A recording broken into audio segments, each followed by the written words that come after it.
O que era essa questão relacionada a estar num lugar confortável? As pessoas, elas reclamam pra mim, Eslin, justamente assim. Cara, eu não consigo ficar estudando. Eu sento pra ler uma coisa e eu não consigo lembrar. Se eu leio, parece que eu esqueço o parágrafo logo adiante. E por que eu tô colocando essa pergunta pra você? Porque eu acredito que existem formas de estudar. Eu te confesso, eu não consigo ensinar as pessoas a estudar. Eu consigo falar pra elas o que funciona comigo. Algumas coisas que funcionam comigo. Agora, eu percebo que você conseguir estudar é uma questão também de neurociência, à medida que, se você segue o que é o fluxo fisiológico do cérebro, você vai ter uma facilitação. Não é que vai ficar fácil, é que você vai ter pelo menos um caminho. E que não é só uma forma pedagógica, é uma forma de progressão, é que nem uma carga. E aí o que eu explico para os meninos? Falo, olha, dentro das poucas coisas que eu posso falar para eles, olha, você não vai acordar amanhã e vai estudar 16 horas, né? Porque você não vai conseguir. É a mesma coisa que falar para um sujeito que está entrando na academia fazer supino com 350 quilos. Né? O agachamento com 290, né? Com um pé só. Né? Não vai, ele é um esforço também. Isso que você fala sobre esforço, sobre a situação desconfortável, sobre o estressante, isso é válido para o aprendizado? É bacana porque sempre quando a gente vai falar sobre estudo, o exercício físico é um paralelo que é quase perfeito. É mesmo? Metaforicamente falando, um cérebro é muito parecido com um músculo. Porque quando mais você exercita, mais ele fica bom e eficaz, tanto em gasto metabólico, quanto em uso, quanto em tempo de uso, quanto em eficácia de uso e tudo mais. E eu costumo falar, quando você vai ver a galera do bodybuilder falando, né, do pessoal que quer usar hormônio e às vezes nem treina direito e acha que o hormônio vai resolver. Cara, não é assim que funciona. Você tem que ter toda uma base, tem que ter massa muscular, você tem que ter... você já tem que ter rotina de treino, tem que ter hábitos saudáveis. Senão você vai usar hormônio, vai virar aquele braço mortadelão, grandão lá, que você não é.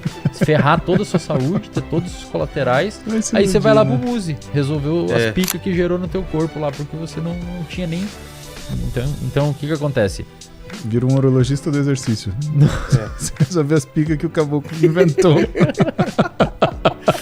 Então o que acontece, cara? Quando vem me perguntar de estudo, cara, Eslin, é umas perguntas que às vezes eu recebo, cara, que eu fico pensando, essa pessoa tá errada em múltiplas camadas que eu nem sei como que eu começo a responder ela.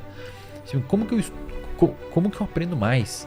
Cara, primeiro, você tem que ter uma base para florescer um bom estudante, que é o quê? Você ter alerta. Não existe cérebro que aprende sem alerta. O aprendizado depende de alerta. Isso já foi demonstrado demais, cara. Um pesquisador chamado Mersenne, um cara pica na área de neuroplasticidade. E a neuroplasticidade, para quem não sabe, você só aprende, eu vou repetir aqui para a câmera lá, você só aprende se existir neuroplasticidade no seu cérebro.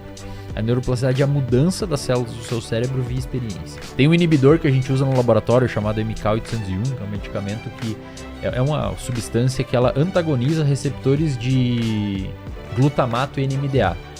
Então não deixa gerar influxo de sódio que abre o receptor de glutamato, tirando o magnésio que primeiro. Tô aqui, tá? Não, mas é pra galera ouvir ali. Normal. É bom que usam esses termos. Se quiserem conversar entre essa vocês, é a parte beleza, mãe. Essa eu é a quero parte, entender, né? Essa é a parte que eu agrado os acadêmicos, cara. Deixa eu agradar os acadêmicos. Deixa eu participar da conversa. Os professores não me encherem o saco. Quando você tem uma sinapse glutamatérgica, uma sinapse de um neurotransmissor chamado glutamato, o glutamato, ele é um neurotransmissor excitatório principal do cérebro que é liberado na fenda sináptica. Tá. Esse neurotransmissor é liberado na fenda sináptica.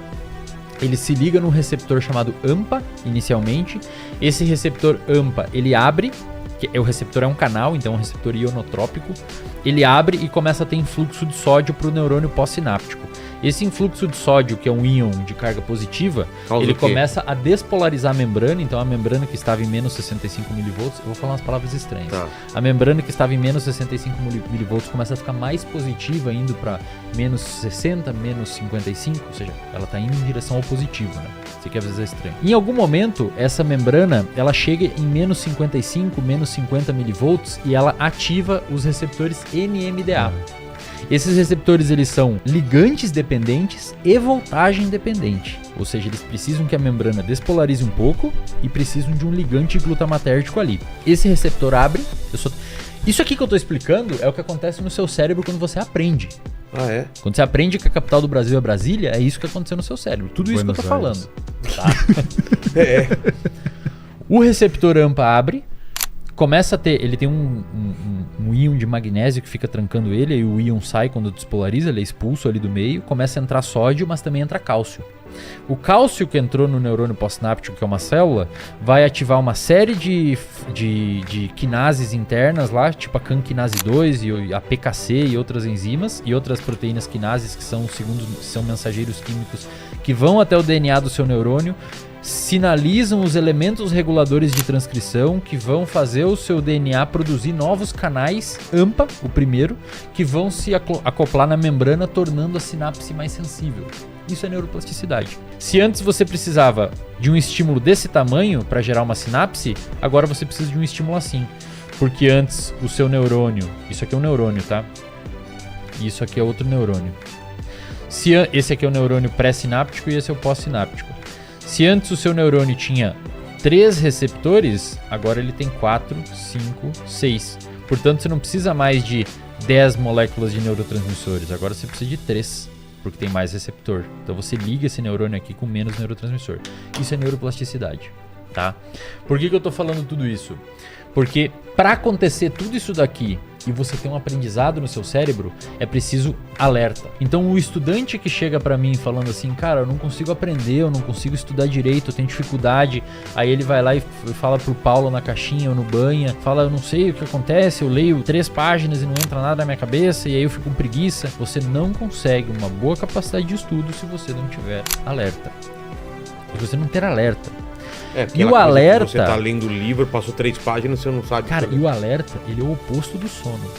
Então você precisa dormir bem para conseguir ter uma capacidade de... É o início, é a base, é a terra. É tipo, você quer plantar um pé de limão, um pé de laranja, você tem que ter uma terra possível ali. E essa terra é o alerta.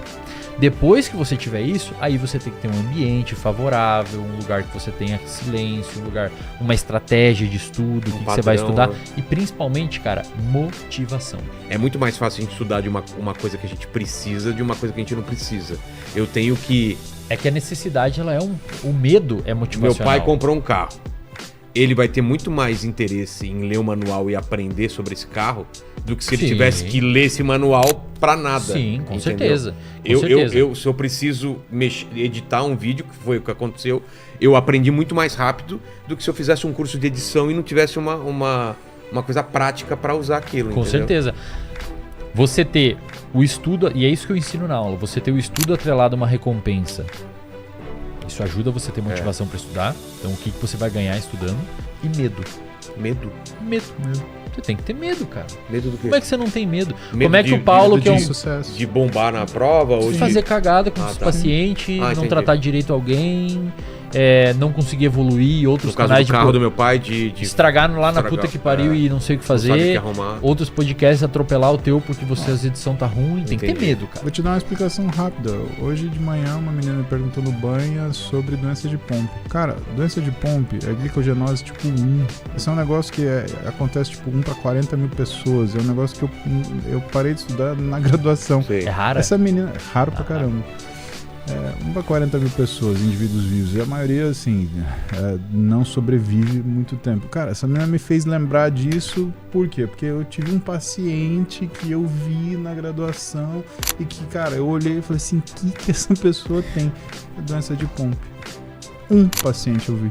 Eu lembrei 15 anos depois. Cara, exato. Impressionante. E por quê? Medo.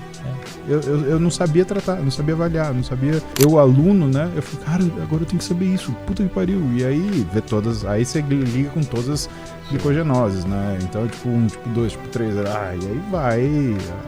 coisa. Então, medo sim. Até porque o cortisol, que é um dos hormônios do medo, ele é neurotrófico. Exato. Não é à toa que o cortisol é neurotrófico. Por quê? Numa situação de medo, o que você tem que fazer? Reagir. E lembrar, né? Exatamente. Eu não sei se as pessoas sabem, mas o estresse pós-traumático, que é um transtorno, é uma super memória. O quê? Claro. Sim. Você foi assaltado na rua escura. Aí você começa a ter medo de todas as ruas escuras porque você não esquece que foi assaltado na rua escura. É uma super memória. Você tem medo de escuro, você tem medo de rua, você tem medo das associações. E é importante, cara. Eu sei que é estranho, mas É importante evolutivamente você lembrar da onde que aconteceu uma cagada com você. Claro. Você não fazer de novo. Fazer de novo, né? Só que o problema é que às vezes isso generaliza no seu cérebro pra outras coisas. Então você tem medo de descer aqui no escuro. Não foi aqui que você foi assaltado. Foi escuro que você foi assaltado.